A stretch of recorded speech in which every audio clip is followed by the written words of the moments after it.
Bonjour à toutes et à tous et bienvenue dans notre série sur la gestion de projet.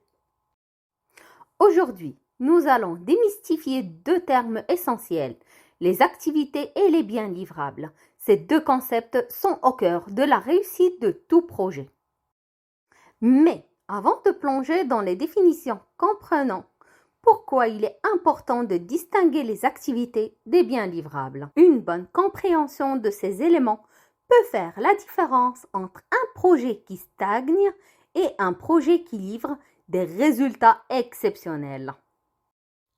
Les activités sont les actions entreprises pour mener à bien un projet. Elles sont souvent décomposées en tâches plus petites, planifiées et exécutées par l'équipe de projet. Prenons l'exemple de projets de construction de maisons. Les activités incluraient la conception, l'obtention d'un permis, la construction elle-même et la décoration intérieure. Les biens livrables, quant à eux, sont les produits ou résultats d'un ensemble d'activités. Ils peuvent être physiques comme un bâtiment ou immatériels comme un rapport ou un logiciel. Dans notre exemple, cela pourrait être la maison construite, prête à être habitée. La distinction clé est que les activités sont processus orientés, tandis que les biens livrables sont orientés vers le résultat final. Sans activité planifiée et exécutée correctement, les biens livrables ne peuvent être réalisés. Les activités sont les étapes pour arriver à un bien livrable. Sans activité bien définie et correctement exécutée, les biens livrables ne peuvent pas être produits avec succès.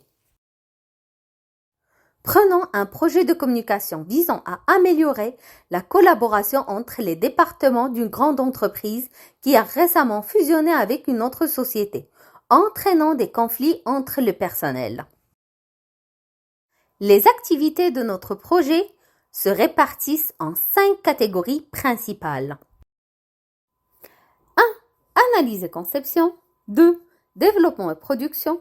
3. Validation et test. 4. Formation et déploiement. 5. Suivi et évaluation. Chacune de ces catégories d'activités contribue à la création de nos biens livrables.